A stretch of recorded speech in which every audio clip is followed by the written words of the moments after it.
Right. Okay. So I believe we're live. I'm gonna get some support here from my technician in my ear. We're good to go here. So Mark, got Mark Goddard coming in the back end. He's got to help the old man with the technology. We're in. Okay, we have liftoff. Ground control to Major Tom signing out. Thanks, Goddard. Hello, everybody. Ivan here, and apologies for the delay in getting live to you guys. So, nothing like a last-minute download just to get things running smoothly. So, hello from Colorado. Ivan O Gorman is my name. I'm with IOG Bike Fitting Consulting, and I'm a long friend of the Zoot family. Some of you guys I have probably met and worked with, and lots of you I hope to be able to help you going forward. Some of you I've raced against, and we've probably duked it out. We've worn the same clothing, we've gone to the same races, and we see each other at events like Kona and events in Carlsbad. So that's just a little bit of background on how long I know Sean and the brand, and yeah, it's been a great family to get to know, and obviously now the extended family with the team that is all over the United States, and lots of Zoot clients and members all over the world. So that's super cool. Another little bit of history is we've been out to Carlsbad on the run up to Oceanside and other races like that, and gives us an opportunity to work with some of the athletes. We can do some fit services at headquarters, and as I've mentioned, also we meet up on the road regularly. So what is it that I do? We have a bike fit studio here in Boulder, and my background is I worked with Retool, which was one of the early companies into the space of bike fitting technology and working on 3D motion capture of athletes on their bikes, and indeed their bikes themselves. So that's a little bit of my background, and I've studied biomechanics, I race, and I'm continually learning. So when we blend all that together, believe it or not, there's a business and a profession there.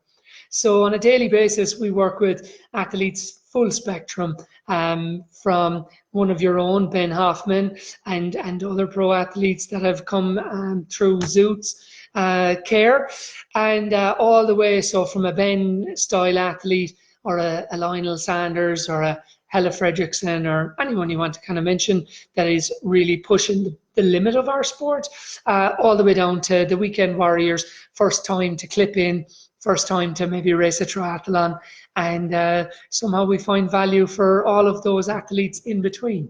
So I guess what I'll try and do today is I can give you a quick little look around. You can see we have a studio here in Boulder that has a couple of fit areas, and we focus on a lot of coffee, but we focus largely on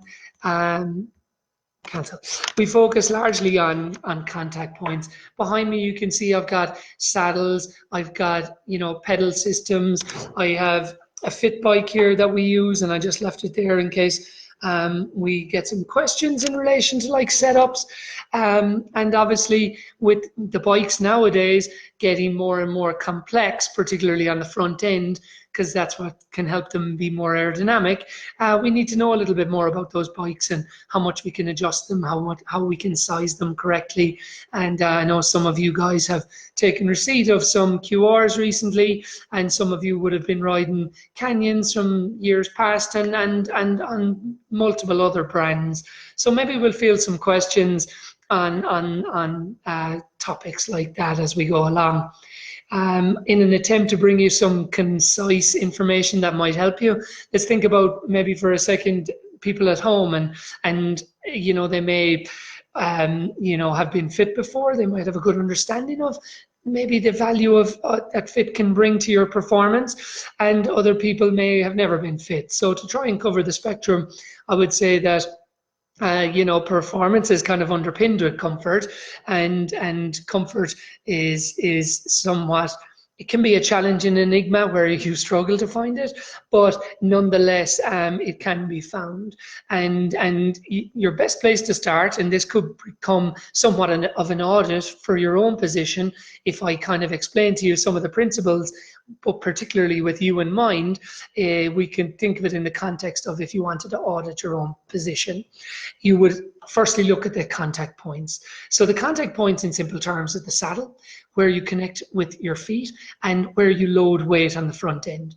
Most of you will be on tri-bikes, so that's your elbow and your grip position. But for some of you, they're on road bikes, it's kind of hood position and drops, so that you guys know what I'm discussing there, hopefully. So they're the three key points that kind of suspend the rider's weight above the bottom bracket.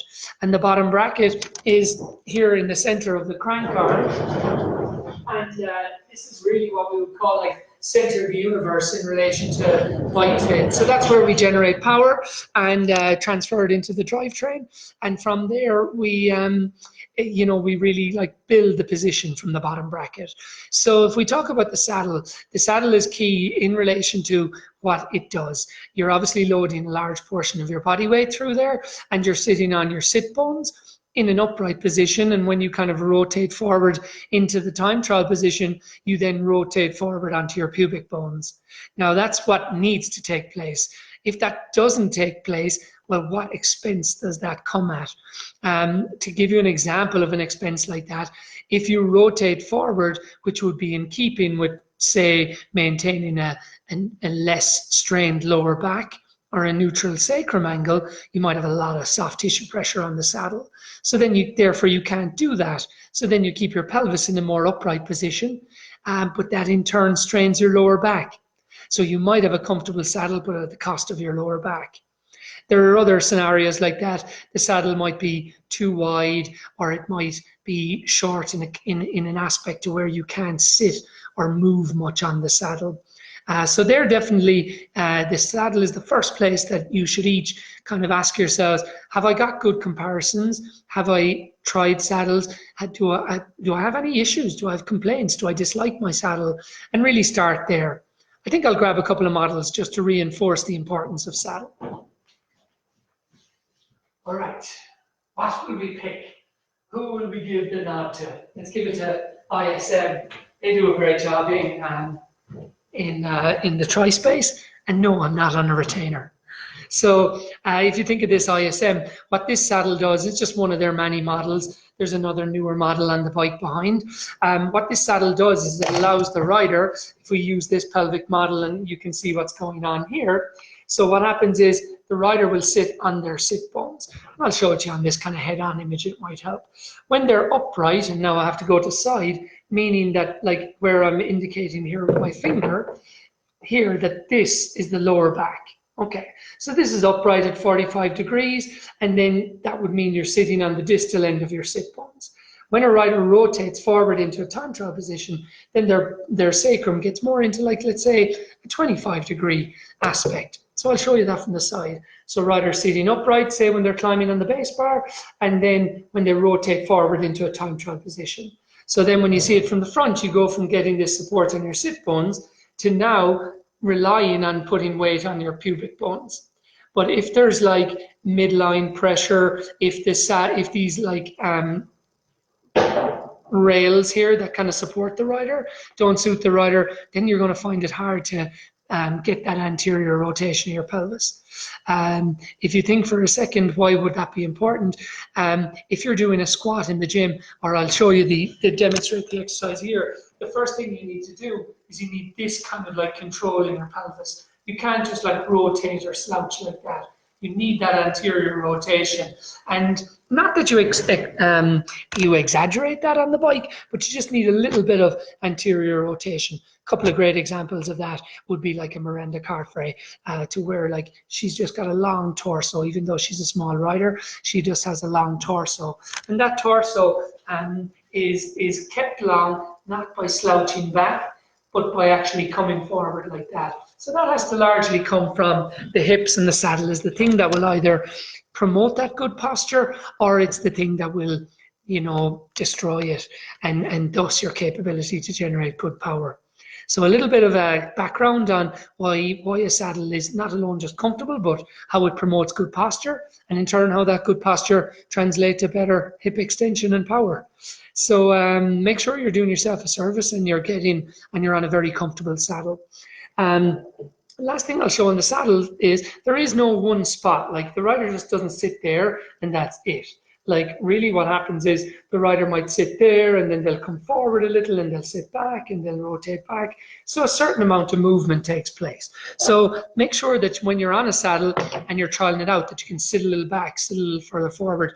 How does it feel when you get very low? How does it feel when you sit more upright? Because you will need that versatility and kind of position as you're, executing a course. So you think of a course profile like an Oceanside or a Kona or whatever comes to mind. Generally, like, there's rollers, there's a little bit of time out of the saddle, there's some climbing, there's some fast sections, tailwinds, things like that. And they'll all mean that you'll have different power demands and different postures that will suit the type of terrain that you're on at that given section. So important, and it also allows a little bit of blood flow back into the tissue, like just the skin fold on your sit bones, and also takes a little bit of pressure off the bone itself.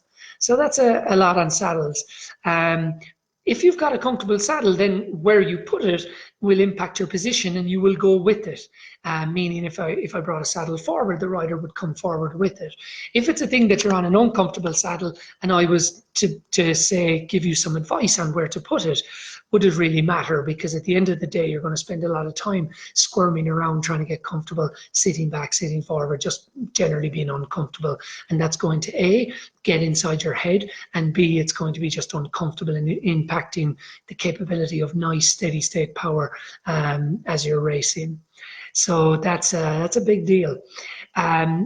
So we can talk about maybe fit coordinates once we're happy that you've got product and a saddle that's working for you. So then when it comes to the feet can again be complex. What's the low-hanging fruit that I can tell you on in relation to the feet? And I'll grab another model. Okay. We'll throw a bone to Specialized here on a shoe. So when you look at the foot, what you're talking about here is you've got a longitudinal arch and you've got a transverse arch kind of in this direction. And basically when we load into the first met head and into the second met head, sometimes the first pairing, which are these two and these three, they work as group, that can kind of get pinched, and you can be an area where neuromas can occur. And also it's an area just where people get some like hot spots in their shoe and so on. So what we're trying to do is we're trying to support the foot as best as possible within the shoe. So the shoe itself is going to be important. Like, does the volume of the shoe support your foot? Like, is it very narrow? Is it wide? Is there enough room in the toe box? Length is generally not an issue. You can always ride a shoe that's maybe even say half a size too big, and there's absolutely no issue with that. Certainly for sure when you're elongating your foot, so it's getting a little longer through these like continual forces of the downstroke, then like you want to have enough room that you don't feel crunched in that. So yes, we like wearing like runners or track shoes or soccer cleats, pretty snug, and I would say for the same reason, snug cycling shoes are okay, but there's really no advantage to it being too short. So just make sure on that. Some brands like Specialized and Shimano, and there's a couple of others, Lake, will offer width choices where you'll get like a standard and a wide. So look at that and consider that if you are having any sort of foot issues, you start firstly in the shoe. So this like just some stock insole that comes in the shoe, it's like, yeah, by my face. So what it is, it's just very basic. Maybe it's fine for a lot of people, and they have an effort made, I'll say that, an effort made to create these like different cookies that might be arch cookies that add a little bit more height. But in effect, it's a good concept. It's just not very it doesn't really execute well.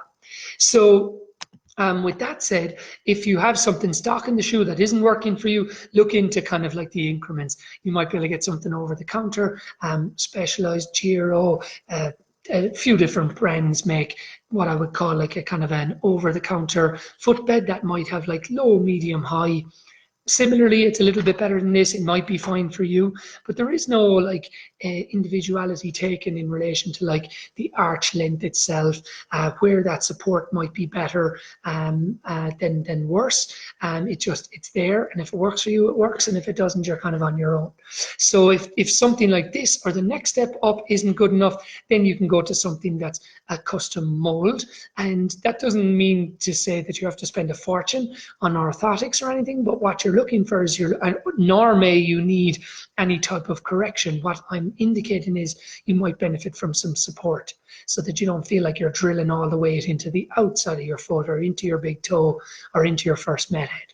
So that would mean like taking some arch capture of your foot in a tray. There are multiple different types of trays and beds, and molding a footbed that would be semi-rigid and would support your foot within the shoe. So that's kind of in the shoe what you can do. Then under the shoe, like some of the classics are, where do I put my cleats? And I think for the most part, you're looking at creating an X under the shoe, and you're trying to bisect your forefoot. So your forefoot is basically your first met head and your fifth met head. So the knuckle on your big toe, the knuckle on your baby toe. And if I use this from a simplicity standpoint, if your first met head was here and your fifth met head was here, then you would want to have the pedal spindle like somewhere in between first and fifth. So I'm slow to give out cookie cutter approaches, but most athletes have no issue with the cleats going all the way back, and there's rarely a problem with that. So if I did want to throw out one, I would say, look at your shoes, see, are they like centered, like these ones are pretty centered, or are they all the way back? It's a little bit of like, you've got to think of it in a mirror. The further you push back the cleat, the more foot you put over the pedal. So generally, if you put a little bit more foot over the pedal, you might have a better distribution. So not to confuse people too much, but think about cleats, trying to put them on straight, and then just putting the cleat back all the way. Okay. One little trick is you can take this cleat here and you can put it on a straight edge. Straight edge meaning like the shelf behind me. And if let me see, I'll give you an example on this. Okay, so let's just say I use something like this as a straight edge. Now what happens is, if I hold this as a straight edge and I hang my shoe, now it's hanging on the cleat and it's pretty straight. If it was like that, it would be toe out. If it was like this, it would be toe in. So that's really created by whether the XY axis of the shoe is lined up with rotation or none. So hopefully that's helpful. On the feet, so that's in the shoe itself, and setting up your cleats. And maybe we'll leave other pedal systems and stuff for another day. There might be a bit too much in that. So then when it comes to the front end, I'll probably just show you on the fit bike what we're looking for here. But what you're looking for is some really good support. So if I just go behind the fit bike and use that for an example. Yeah. So if you look at this bike, and my kids were playing with it, so this is nearly in a bit of a Ben Hoffman position. It's kind of slammed. I don't think the old man will be able to get up on this without messing up an SI joint or something. Okay, let's just play with this. So when you think of like a lot of your weight is going to go into the saddle position, then a lot is going to go into the elbow position. They're the two things that are mainly supporting the athlete. So the things to think about is like the contact first. Like I did with the saddles, we'll think about the contact, then we'll talk about actually where to put it. So the contact is like, are you getting good weight distribution into your elbow? Is the arm pad like halfway up your forearm, or are you getting the elbow firmly on the pad? Do you feel stable with that contact to where then with your hand, you're really just gripping for a little bit of extra contact, a little bit of an effect of being able to squeeze the extension because it'll help with balancing the bike and steering the bike, and also with regard to shifting. So that's kind of what you're looking for. And then if you've got like this point and this point well connected, you're able to then load weight. So if you're poorly connected on the elbow and the grip, then you won't want to put weight on the front end. So you'll be sitting back. So what I would say is, once you get good contact, if you think of in relation to like the height of the saddle and how much drop you would ride, you will have more stability when you have good contact as you drop the front end and begin to get maybe perhaps a little bit more aggressive. So that's kind of important in relation to how it supports your body weight. And then in relation to like angles that riders might have, where like, is this too stretched out? Is this too short? So on. And I know that's very obvious, but what you're looking at there is like, have you got enough support in the elbow? Are you getting nice and long? Can you get this like forward rotation to where you're not like rounded back like this? If you're riding your bike largely behind the shifters and maybe 3 fingers off the back of the pad, I mean like that in a distance, maybe like 2 inches of your elbow behind the pad, and you're sitting back like that, that's very rounded and very slouched, and it's not very like, because my elbow would go down behind the pad, so it's not very well supported. But if this saddle is comfortable, and I can sit a little further forward, and I can firmly go on the pads, and I can, if you can see this small movement of rotating forward and back, coming from the pelvis, but really impacting my thoracic spine. So my thoracic spine up here is impacted by the angle of my sacrum. So now you might think that the more I can sit with a forward anterior tilt to my pelvis, the longer my torso would be. So that's really like some of the kind of tips in relation to how you use these contact points and how those contact points either promote good posture or they make it difficult for you. So so that's kind of the 3 contact points. And at 27 minutes in, well, given that I was late, we'll say it's about 20 minutes, maybe it would be a good time to give you guys an opportunity to post up a question or 2, and I will get a sip of water. And if not, then I'll MSU, make shit up.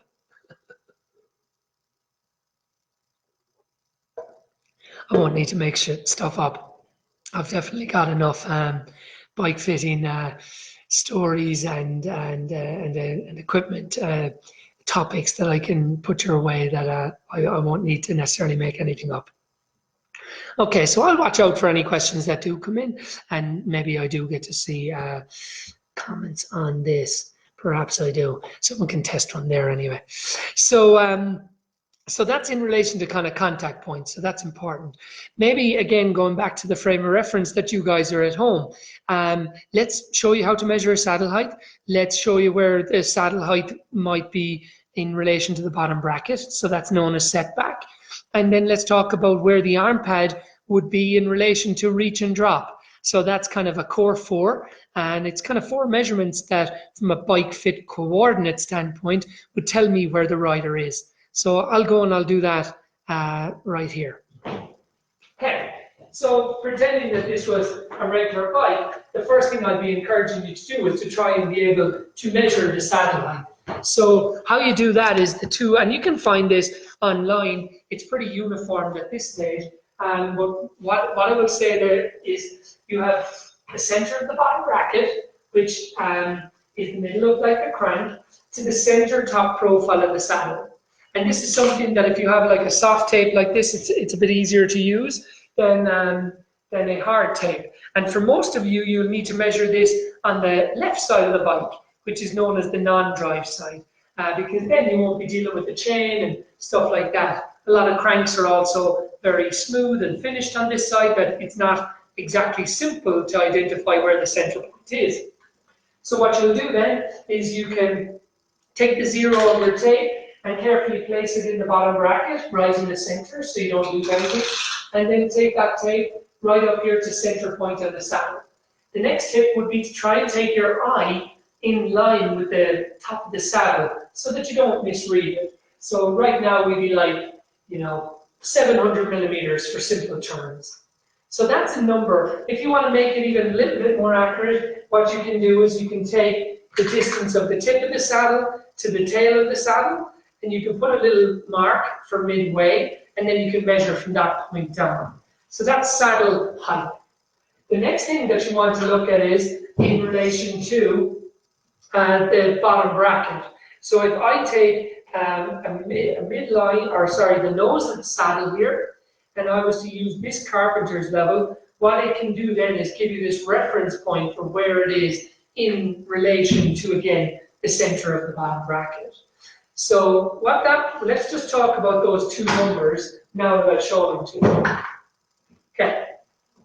So what you could do is you could get those two numbers, and then you think about, right, well, how would that affect my setup? So if, let's say you're a smaller rider and your saddle height was 700, and then we'll compare it against moderate height rider, and we'll say that that was 750. And then let's go one step further, and we'll say for tall riders that it might be 800. Those three numbers that I'm giving you there are saddle heights. It's kind of an indication. The rider riding 700 could be 5'6".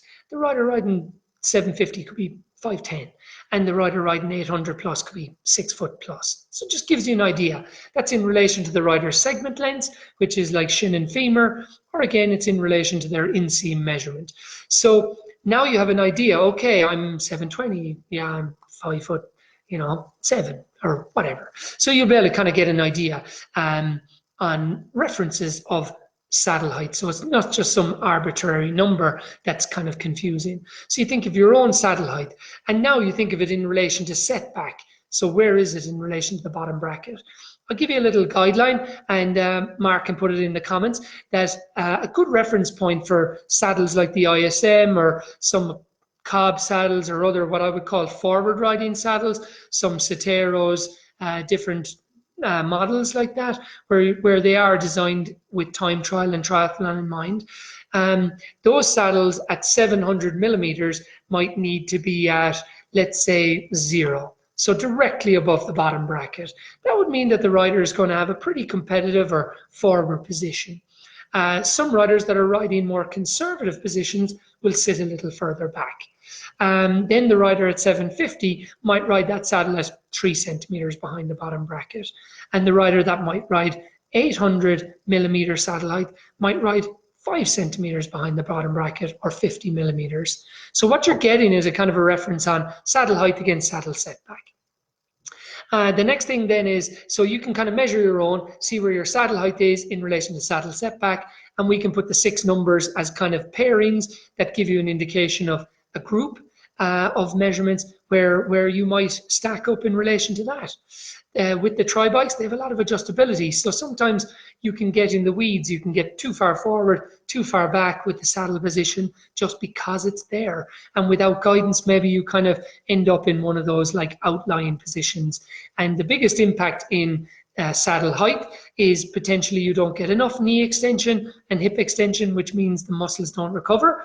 They don't get that kind of recovery period. Or you don't get enough extension, which means they're always lengthened and you get too much flexion. And that's associated with riders having trouble at the top of the pedal stroke with like knee patella issues, anterior issues, tight quads, and sometimes a little bit of hip acuteness to where you're a little tight at the top of the pedal stroke. So something to think about with those, giving you little indications. If you have any of those symptoms or have come through that as a learning path, you might remember some of that. And then in relation to setback, so how far forward the saddle, it really means like how steep you are over the pedal stroke. So again, it can have an indication that if you got everything on your bike on the saddle aspect and slammed it all the way forward, you would invariably be very quad dominant, and you would find it hard to have enough room on the front end. You'd be stacked so far forward, and you would find it very hard to recruit your glutes. So again, if you're out the back door, you're probably really sitting on the nose of the saddle, trying to be more effective in being what we would describe as tangential, which is 90 degrees or being steep over the pedal stroke, so that you can apply better force. So yeah, there can be pitfalls with being too far forward and too far back. So I'm trying to just get you in the middle with a couple of little tips. So that's that. So now we'll talk about the next two, which is arm pad stack and reach, or arm pad reach and drop from the saddle. So in this one, and this is what you need when you size bikes and when you go to online fit calculators and so on. With this one, you kind of look at the saddle profile, and I'll just bring the tape to the screen side, and you look at like what is that distance? You can probably see it here from like arm pad, which is here, in relation to like saddle height, which is here. So that's called an arm pad drop, and you can see that I'm showing you or indicating with the tape, that's how we would measure it. And then arm pad reach can be measured from the tip of the saddle. So this is short, very short at 35, and it can be out as far as 50, you know, so a big variability there. But this is how you measure arm pad stack and arm pad reach. To go to a fit calculator online, you need to be able to measure the 2 points from this bottom bracket. So that means we take a vertical line up through the bottom bracket, and then we measure here. This would be the reach. We would then also have a horizontal line, where this would be down here in relation to the bottom bracket. Okay, and then you're taking this vertical line as a height. So that's what they call arm pad stack height. Simple one at home is if, look, if your bike was on a trainer and it was level, you can take this measurement to the ground, which is the arm pad to the ground. You can take the bottom bracket to the ground, and you can subtract the two. And then from there, you get arm pad stack height. Okay. So hopefully there might be a couple of tips that you can measure. A simple rule of thumb perhaps would be when you take a horizontal line from the saddle to here, can you like put your fist underneath that? You know, because what that kind of gives you an idea is proportionately riders' fists are, you know, proportions of their height and so on. And obviously there are some exceptions, but I'm trying to give you some kind of simple tips here. If you have like, you know, the size of your fist, which could be several centimeters in drop, that's probably like a reasonable starting point. For those of you that are very competitive, you're pushing well beyond that, and rather than this being, let's say, 7 centimeters, you could be riding 10 centimeters a drop and even more. And for some of you that are getting used to how a tri-bike handles and want to be a little bit more conservative, you might just have, you know, 2 to 3 centimeters of drop. But very rarely do we see what I would say effective tri-bike setups where the arm pad and the saddle height are the same.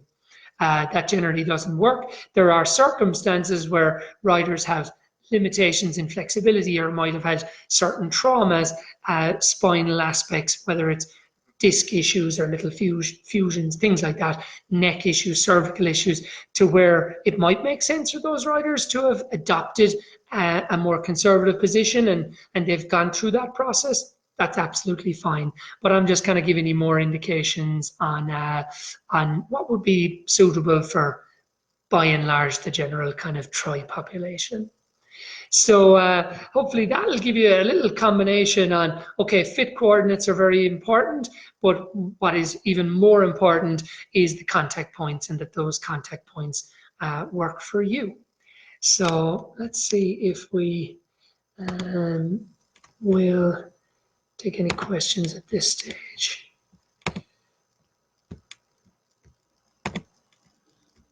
Okay. Maybe I don't have the right view here, but I don't see questions, but maybe you're all gun shy or quiet or on your trainers dying to a session. So either way, no problem. When in doubt, carry on regardless. Next aid, it's like dropping a bottle. I'm just going to the next aid station. So what I'm going to talk about here is crank length. I know a lot of you like to know, am I on the right crank length? What should I be looking for?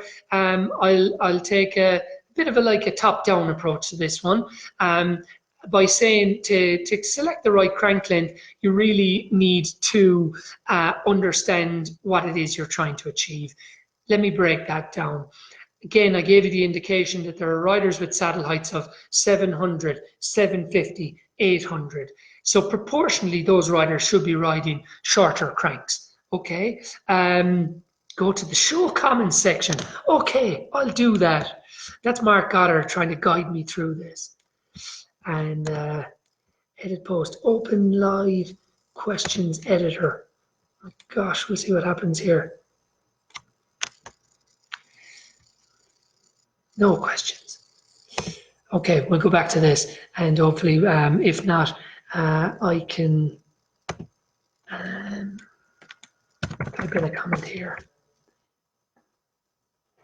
Everybody, Sean is jumping to my rescue as well. This is what happens. Okay, let's see where we can find it. Go to the show comments section. Okay.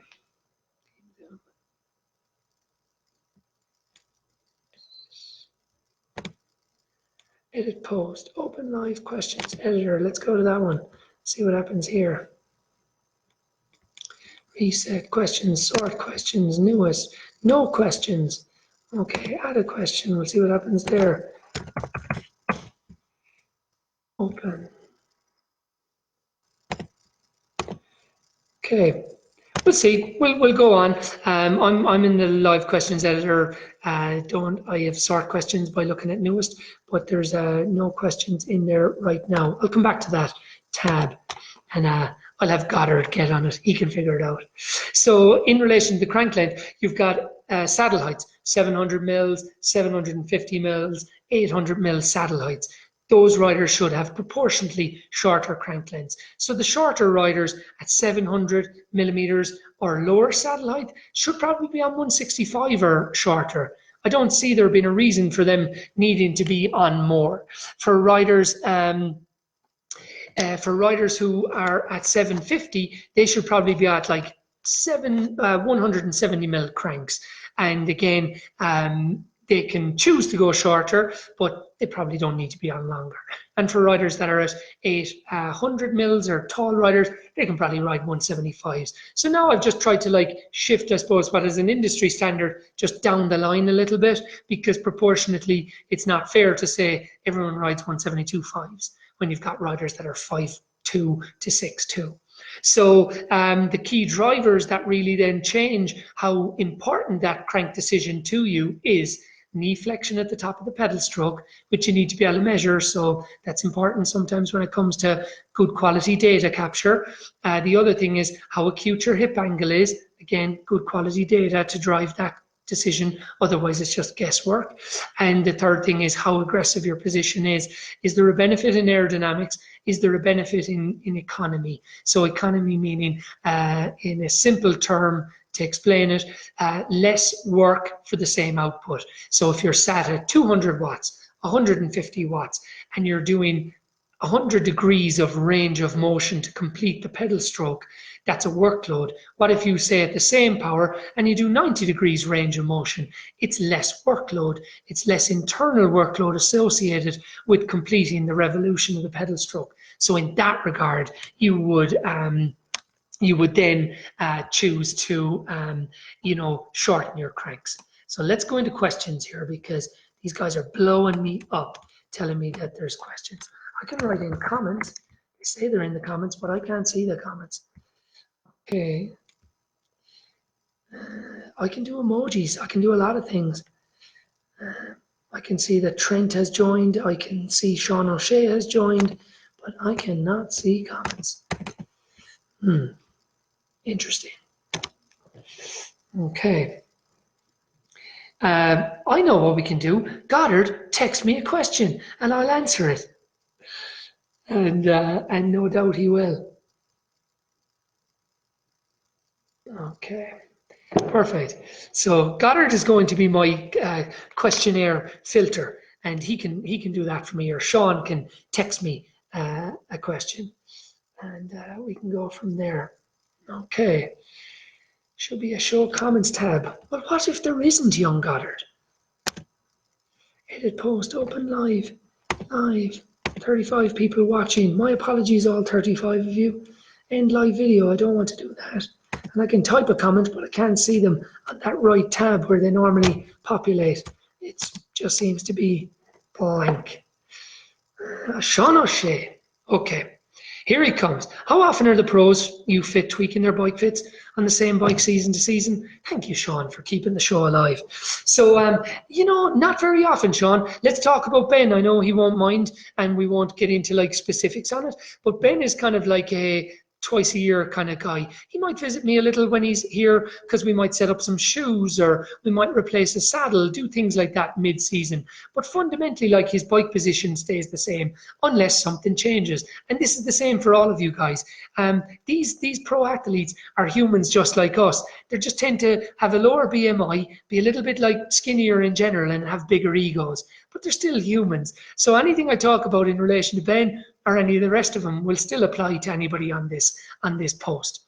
So if something changes. So if Ben is to manage some fatigue or an injury or something he encounters, if Ben wants to try a new pair of shoes, or a sponsor wants to introduce a piece of product, or he wants to, again, look at a performance aspect, or if something changes out of his control, then we'll probably review things and make sure that he's on the right path.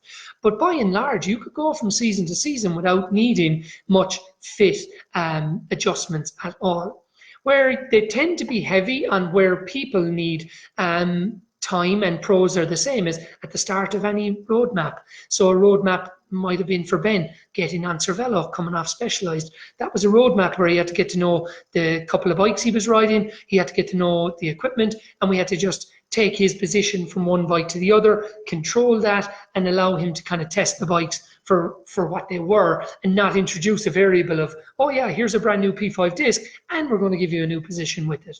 It's like, no, we'll take your position from the Shiv across, because it's obviously working very effectively, and then we'll apply it to the Cervelo, and we'll see then what we can do from there. If somebody is on a steep performance curve, so if you're a newbie to the sport and you come in and you get set up, and let's say I have it in the back of my mind and I share this with you, hey, I'd like you to be mindful that getting used to riding a bike, you've got to put a lot of weight in the front end. It's a little different to a road bike, obviously. So I'm going to be conservative with the drop. But as you get used to handling this bike, and as you go from what I would say a completer to maybe like a competitor, then your position needs to evolve. As you're getting stronger, you're able to accommodate the position and tolerate the position. You feel nice and comfortable and sustainable. Then, like most athletes, you'll be getting a little greedy, and you'll want to start testing what can you actually try that might increase your speeds without costing you anything on the run. So there's two scenarios, or a couple of scenarios. If you change equipment, if you were to manage an injury, if you're on a nice upwardly curve in relation to performance, and you're going from your first kind of triathlon building into your first 70.3 or Ironman or whatever, you might adjust it from there. So that's it. So look, the business side of me would say, you've got to come in every 3 months. We have your credit card. But the reality of it is, if you work into a good position with an outfit like ourselves, we'll guide you on what that should be. And then you only need a little bit of management along the way to ensure that we keep you on the right path. And if something goes wrong and we need to adjust it, then we're there for our clients, and that's how we work. And if somebody says, hey, I'm going from my Canyon to a QR, can you help me transfer that across? That's not an entire new fit. That's just a bit of fit time that you want us to maybe work with the person who's building it, or work with your mechanic, or whatever the case may be. And we'll just ensure that the contact points are right. So now we'll go to the next question. Okay, we'll take one from Goddard next, because Sean had the first one. Do you feel shorter cranks help running off the bike? Very subjective is my answer to that. I would say that it has been tried all the way through to ITU. You guys know the ITU scene with the Olympic qualifiers. They're 10 and 5K runs, and they ride like crit races. And I have athletes that have ridden everything from, again, 172.5s to 155s in ITU. And they've tried cadences from 80s to 120s to try and improve leg turnover off the bike. And I would say it's very, very individual. So I would say it doesn't just translate to better running, but I'd go back to what are the fundamentals of choosing a shorter crank. Doing less range is likely to be more efficient. But again, you can have short cranks, you can overbike it and run like a donkey. So there's many, many traps, and that's why it's not simple to say it. But if I was just in the business of selling $1,000 cranks, and I love that retail side of my business, I'd be saying everyone should be on 165s, or everyone should be on whatever. But it's not as simple as that. But I would say if you've evolve your position, get your position set up first.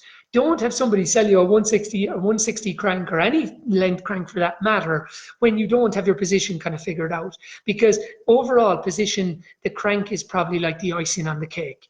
You have to have the fundamentals of what we've discussed in place first, and then you're really into that, like those small gains that you can find with different cleat positions, different hand positions, different head positions, crank length at a given power, because you'll train to your aerobic and muscular capacity to a certain power. That'll be your power, your goal power for the race. And then you do that with 2 different crank lengths, or you do it in training, and do you feel better off one versus the other? And how does it translate into your quality bricks? So sorry, Goddard, no simple answer on that one, but I would say that a little like people are not putting themselves in any performance deficit by riding shorter cranks. It doesn't mean less torque is less power or less crank length is less power. So don't feel nervous about that. Okay. Let's see. Excessive wear on bib shorts indicate a bad fit. It can, or like a bad fit. You know, it's like, well, is the fit bad, or is the rider sitting with some misalignment? And obviously, what's happening is you're getting this obvious wear on one side of your saddle or one side of your shorts. So that can be a couple of aspects. And let's not get too deep in the rabbit hole on this one. But let me kind of do a little off the mic here. As I ride towards you on the bike, like I can sit to one side, I can rotate to one side. So that's a rotation like transverse. This, for kind of looking at me head on, this is more a lateral move where a rider sits off to one side. If you're not comfortable on your saddle, the chances of you sitting kind of, we'll say, evenly or well balanced is going to be difficult, because what you might in fact do, maybe unknown to yourself, is you might scooch to one side and put more loading on one sit bone. That will give the soft tissue pressure a little bit of release, and the other sit bone, so let's say I sit to the right, then the other sit bone won't even be on. The right sit bone will be off the saddle and the left sit bone will be largely carrying the weight on that. So I would say it may not need to be anything that has to be necessarily fixed, but it does indicate you're not sitting symmetrically, which a lot of riders don't. But is there a symptom associated with it? And if there is, then, well, where is this rising? So a Prefet assessment off the bike is important there. You look at pelvic mobility, you look at leg length stuff, you look at like hip obliquities and muscular tension that would like rotate these pelvis and lumbar spines into kind of, shall we say, a less than neutral alignment. And then you kind of get to the core of that. So that doesn't mean like you stick a 3mm lift under the left shoe and you're done. It's not as simple as that, because you gotta get to the core of why you're wearing the shorts on one side. And process of elimination, like I've tried to give you, should be the road that you take there. Now, what else? How do I connect with you for a virtual fit and consultation? Sure, let's talk about that. So we see a lot of people in person, and then we now have the ability to consult with people like this, or similar to this platform, to where, look, we can share a lot of valuable information as a process of elimination. We can go through what it is you're trying to achieve. We have that body of experience. We have the kind of knowledge to guide you to direct-to-consumer brands where you can trial saddles and use demo programs and really like kind of empower you at home by giving you the right advice and save you kind of purchasing equipment or doing things that might not actually achieve your goals. And then that's all consultation based. In relation to fit audit, like what I showed you in measuring fit coordinates and what's your current setup, we'd be able to take some measurements from your current bike, use some video analysis, which purists will be, oh dear, let's not do that. And I understand, because there's challenges with parallax, that you can't get the same high quality resolution in data capture by using a 2D app that you're kind of guessing landmarks on an image as you can with somebody in the flesh. But that's not to say that if somebody was fundamentally sitting and riding in a poor position, that we couldn't help them evolve that position into something that's a lot more suitable and more comfortable. That would be what I would call a starting point. And then they can decide after that to layer upon that by either coming to see us in person or seeing a resource in their area. But what we'll definitely do is shell a lot of information on you and give you clear steps on what your roadmap should be and give you clear expectations of how that should feel. So we help you like to decipher between, okay, look, this can be an adaptation, and I can adapt to it, and I'm aware it's different, but it's not painful. Whereas a lot of people like tend to think like, I'm kind of suffering, but I guess that's just it. Everyone says your neck hurts, so I guess that's just it. So we have the online consultation available. It's at ivanogorman.com. We have some information on Instagram and stuff like that, like the kind of stuff that I'm sharing with you that might help. Have a look through that. You might get a couple of tips and clues that help you. And if you need us, we are more than willing to do the online consultation. And having done, probably obviously in this given climate, we've done way more in the last 6 weeks than we ever have, and generally, and I'm biased because I guess I'm giving the service, but by and large the response has been fantastic, where people have just been able to take simple common sense that has good clinical rationale. We've been able to let them apply it to their bikes, and it's working out really well, so kind of happy about that. So ivanogorman.com, and one of us here will be able to cater to your needs. We are very kind of professional about what we do, and we take it very seriously. So we'll make a huge effort to make sure we get you on the right path. Okay,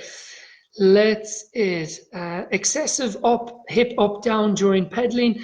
This person is circling back around to the wear and tear on the shorts. Not necessarily, in relation to, if I just even show you here, if I identify my hip marker here, okay, and I know it's not simple, but we'll say it's here, this hip marker, and I'll point it like this. And if I were not moving my pelvis and just literally going through a pedal stroke like that, that hip marker is vertically going to like oscillate. Now, if you see that, okay, so it's going to track up and down. So your hip or your greater trochanter can move 40, 50 millimeters, but your pelvis can be nice and stable. So that what you're really looking for is stability. What can be somewhat of a visual kind of trap is someone might look at somebody's hips and say, oh my gosh, you're rocking a lot. But it can be very normal to have like good vertical hip movement because it's generating good power. We're talking about hip power transfer, obviously through the knee using the quads, but that's where we're generating this force from. What we want is good control and good stability. So we don't want our hips wiggling and our lower back wiggling, because what you're doing there is you're letting the kinetic chain drive the force up your body, and your sacrum, if this was your sacrum and this was your thoracic spine, now they're twisting against each other. That's where people get a lot of lower back issues, tight thoracic areas, and so on. So I would say don't be too concerned about hip vertical travel. Focus on comfort, focus on sitting relatively neutral, and if you probably find good comfort, the chances are you'll sit pretty well on that saddle. So now let's see what else is going on. Sean O'Shea is in with a question. Oh my God, Sean O'Shea has a bunch of questions. Maybe we won't get through them all. I don't know when I'm supposed to shut this thing down. Is there a good measurement that we should have between the front of the saddle to the elbow and the handlebars? This is for Steve. Steve, it's just too general for me to say a distance, because look at just me, okay? If I'm riding this position and the saddle is, let's say, the saddle doesn't move, and I ride a conservative position, this distance to the saddle is a lot, like, meaning the saddle is back here. You know that. But this distance is compact. This distance is moderate. This distance is long and low. So even just on one rider, that distance, depending on their position, is just so varied. So let me try and give Steve a guideline on that. Steve, if you're on the right size bike, and then proportionally the top tube shouldn't be too long. As long as your saddle isn't too far back or too far forward, and your arm pads are relatively centered, and I know this all sounds basic, but I would say that that should be a reasonable starting point. Where I see the kind of right from wrong quick glances on bike fit is when you might have like a saddle all the way forward and arm pads all the way back. It's like that's a very short distance, or vice versa. The saddle's a little far back, the stem is a little long, or the arm pads are in a forward bolt setting, then that can be difficult. So think about the actual bike you're on, Steve, and where are you in relation to neutral on saddle and neutral on arm pad position in relation to the base bar. Hopefully that will help you. Okay, then Susan is asking a question. I have a friend who consistently rubs holes through the chamois. Yeah, like they need to A, look at what saddle they're on, B, what type of riding are you doing, like when you're indoor or when the bike does not move. So if the bike is not moving, then you're doing all the movement. So like there's a big difference between indoor and outdoor riding. I would say outdoor riding is a lot smoother for the rider. It doesn't have as much transverse or rotational movement going on because the bike is taking some of that kind of fishtailing, and that movement under you allows you to move, if you think of it on the saddle, a little bit more. Whereas when the saddle is fixed in place by default of the stiffness of the bike, stuck in a kicker or whatever you're on, then the rider has to do a lot of movement there. So I think indoor riding is going to significantly increase the wear of bib shorts. Is the tri position of cleats different from a road versus a TT? No, I would say. It's more commonly suitable to put the cleats further back and leave them there. Where there's a little bit of kind of anecdotal background to where cleats should be positioned. The foot is a lever. So if you just think of this shoe, it's not very big. Let's say it's a 42. This foot is used as a lever in the pedal stroke. Where you put the cleat either increases the length or shortens the length of that lever. So as you're pushing a cleat back, you're reducing the lever. Sprinters looking for high power outputs, short bursts, are looking to use the foot, if you think of it from a side aspect, a lot more. So the range at the ankle is higher and the leverage usage of the foot is more beneficial when it's longer. So look, let me just categorize it by saying cleats that are further forward might be more in the sprinter realm for high power efforts. Cleats that are all the way back might be more in the climber triathlon realm. Because look, you're looking at the lower limb muscles and you're trying to maintain them to be relatively fresh because they're so important in relation to running. And on the bike, in a lot of ways, they're stabilizers to the ankle joint itself. That's allowing you to kind of isometrically hold the foot in place so that in turn, the power coming from your hip and through your knee goes into the pedal stroke. So the calves and like the TA, other peroneal muscles like that, do not actually add a lot of power to your pedal stroke. So triathletes are generally putting the cleats further back, reducing the range of motion at the ankle. So again, the further forward this cleat is, the more the ankle can drop, as long as you have the flexibility. The further back, the less that works. So further up the chain just means less strain muscularly with cleats that are further back. So hopefully that helps. So that's where the origin of, oh, should they be forward, should they be back? It's kind of sprinters versus endurance. How do I translate my bike fit on my tri bike to my roadie? Or is that broad of a question? It's a kind of a do not do it type question, Brian. No, it's not so much that. Like if you have only one bike and you want to do a triathlon on it and you want to put some clip-on aero bars, that's absolutely fine as long as you're spend time in them. But I see an awful lot of riders clip on aero bars on the road bikes and they're cruising around in a road position because it's just not comfortable. There's a couple of things that go on. If I just do that and I say that if this is the saddle position and this is the front end, road bikes tend to be, they have further setback seat posts, they have maybe longer stems, longer reach to the handlebar. So really the rider ends up being really stretched out. They also end up sitting further back, which means they're more behind the pedal stroke. So kind of morphing, now you can get a road bike and you can shrink it or you can compress it to be more of a time trial or triathlon geometry. And you can have more of a time trial position on a road bike. That can be done, but not without its cost. What it'll impact is the descending of that bike, the weight distribution of that bike to where you're front loading it. So then when you sit up on the road position, it's not going to feel great. You're going to feel quite bunched. If you were descending corners out of San Diego and you're bombing down some climbs, you're going to have a ton of weight in the front end and the rear is not going to feel super stable. So there's definitely a cost. But if someone says to me, hey, I want to do a 70.3, it's an out and back and I've got one cone to go around, then maybe I set it up in a time trial position, 3 months out from the race, and they can work into that position because they're not doing general all-round riding. But it is a bit of a tricky one you can't have the best of both worlds on the road bike, unfortunately. But we're happy to advise people if they're money sensitive, which a lot of us are, that they can't have two bikes. I can give you the best balance based on your terrain, what your races are, and kind of where you are in your kind of sport. And that way then we can advise on that. So that's kind of the consultation stuff. For my road shoes, let's see, let's go to a different subject just so we can cover some other people. Yeah. Oh, I love. I'm going to jump on this one. Laurie Smith, Holcomb is in with. I'm curious about this as well. When she says like I'm 5'4" and my canyon came with a 172.5. Hmm. Interesting. So Laurie, you can measure your saddle height, and maybe Laurie, you're like 685, 690 on the saddle height, and now you got a 172.5. But I just said like anyone sub 700 should probably be on a 165. So you're 7.5 mils, which is a full category out, we'll say, in how I've kind of outlined it. So you're top of the list for a crank length change. If it is a couple of things. One, how much are you riding this bike? And like, how competitive are you? Because we have to think about the repetition and what it's doing to kind of knee range of motion and so on.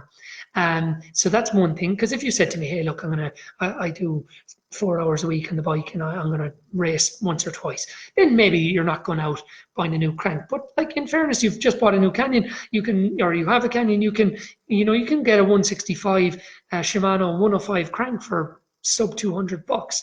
So you can definitely make the change and make a big impact to what that feels like for relatively a reasonable amount of money compared to obviously how much we spend in this sport. Why did Canyon send a small bike with a 172.5? Canyon don't need to be singled out here. We can go to a lot of manufacturers here and we can say they do it for an economy of scale. They go to Shimano and they say, hey, hello, Mr. Shimano, can I have like 4,000 cranks? What kind of deal can I get? Well, if you order them all one size, we'll give you a great deal. Done. And then the crank goes across all the bike sizes. And it's like, really? So it's good for them in saving money. It's certainly not decided upon based on fit. So let's give a little nod to, let's say, Cervelo for a second here. You go to Cervelo geometry chart and you see the different bikes and they proportionately scale cranks on their bikes. But again, where's the Cervelo in the price bracket compared to a Canyon, and you kind of pay for some of those details that they build in because they feel that that's value. And that's just to use them as an example. They're very fit orientated, and I work with Lionel on Canyon, and I know the guys in sports marketing, and I'll be able to say it a little tongue in cheek that they know like that it is an economy of scale thing, and it'll probably be on their agenda that they'll change their crank lengths in further iterations. So that's probably the PC answer there. Let's get a text in from Goddard or from Sean on when you want me to get off this thing, and how much I'm wearing everybody out. Now, somebody else has a question. Okay, lots of crank questions and lots of questions about comfort on saddles. And lots of cleat questions. Sean, let's go back to Mark again. Yeah, okay, I think we have a lot of questions answered here. So hopefully you guys have found some good value in this. And, I know that the Zoot crew are going to share this, and a lot of other people can check in and can then value and take some value perhaps from this. So let's see, Goddard says it's up to me. So far this has been rad. Thank you very much, Goddard. And yeah, I think it's probably a good point to drop it on. There's 30 odd of you on this call. Thank you very much for kind of joining in. Thanks to Sean and Mark for making it happen. And there's a last question in. We'll have to go to it. Sander van Woest, nearly sounds like South African, perhaps, would or Dutch maybe, would like to consider adjusting your bike fit if you switch between short course to long course. I suppose short course is what, Olympic distance or is sprint distance, where you're focused on like high power efforts for like couple of hours, and yes, it is very different, to be fair, because you have to endure the position for the length of 70.3 if we're talking about that kind of a jump. And look, if you're in great shape, if you've got good flexibility, and you're just on an upward curve in your performance, you don't have to say, I want to go slower because I'm going longer. That doesn't need to be necessarily a compromise. If you think of like a Kienle, does Kienle like make his position more conservative for Kona than he does, some exhibition race? He doesn't. Like, these guys are after one thing: highest max speed for a certain amount of power. And to this person asking this question, you're kind of looking for the same thing. So if you're maintaining good power, if your body can take the duration, and arguably you'd be riding less power. So let me just simply say, like, you're riding 200 watts for an Olympic distance, and you go to 70.3 and you might ride it at 175 or 180. But can you go from like an hour 15 to 2 hours 30? You know, can you double the time at the lower power and your body doesn't unravel? If you can, you want to go the same speed. So I would say get some good advice on that, but don't give up any like what I would say competitive advantage if you have it and you're capable of maintaining it. So that's for that one. Lillian is in with a question, curious as to whether my bike fitter set my cleats all the way back on my TT, but all the way front on my roadie. So it will be the pair of shoes, I would answer to Lillian there. And what you need to do is you look at the shoes. So we talked about Ben Hoffman. I manage him for about 3 pairs of shoes, probably about 6 pairs of shoes in the season, but we have them identical across the board, and we manage that. So what you can do is you can clearly take your shoes and you can look at where they are in the cleat position. You can do a simple where you can take a measurement from this point to the tip of the shoe. So you could say, let's say this is 7 centimeters. You say, right, on my road shoes, it's 7 centimeters back from the toe. On my tri shoes, it's 9 centimeters back. It's like, well, that's 2 centimeters. Am I okay with that? Is that something we planned? Or look, it could have been done in good faith, but you didn't understand it. It could have been done in an error. Maybe you've misunderstood it. There's many different ways, but this is a perfect scenario. Talk to your bike fitter and just say, look, is there a reason why there's a 2 centimeter or 1 centimeter or 2 millimeter difference? Obviously, when you're talking 1 or 2 millimeters, maybe it's not too much.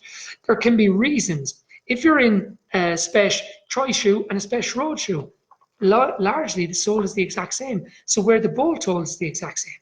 But if you're in a 39 Louis Garneau and you're in a 39 Shimano or a Physique or a CD, the bolt pattern, like where they put the bolt, could be largely in a different position. So you're in the same size shoe, but one company puts this first bolt hole a centimeter further back.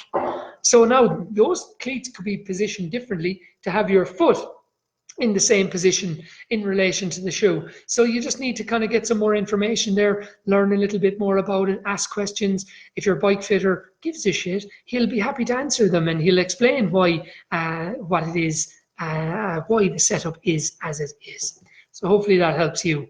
But going between different shoe brands can be tricky, no different to running shoe brands. I don't know many of you that are out there running in multiple different shoe brands. So just keep it in mind if you're having what I call race shoes and road shoes or training shoes. Try and keep them consistent, because you could end up riding a shoe in a race, especially if you don't train in it very much. That's quite a bit different. Okay, say when you are back to somewhat normal. We typically come to Zoot, we do, IOG West, yes, and hopefully this will happen again, I'm sure. And then Goddard, like a true father to me, he's like, make sure you save the video when you end it, and he gives me a nice little Rocky, whatever that is, meme. Is that what they call it? A meme. So to say to Sean, we love getting out to San Diego to help that kind of market, and what a place to go and visit. And when those beaches are open, I'll have my family and I out there. We've spent some vacation time there and just have a lot of great contacts out there. So you know what? If enough of you ask me in any given location, you might get me. So we'll just throw that out there, because at the end of the day, this is a service business for me, and I look at the quality of blocks of work I do, the same as the way you guys train. If I get quality blocks of work, I can easily put down some off days in between. So if any of the captains, if you still have the team structured that way, want to get myself or Chris, who is equally as in-depth qualified to work with any of you as I am, we can probably do a little roadshow and go to a group if that can be organized. So that's one option.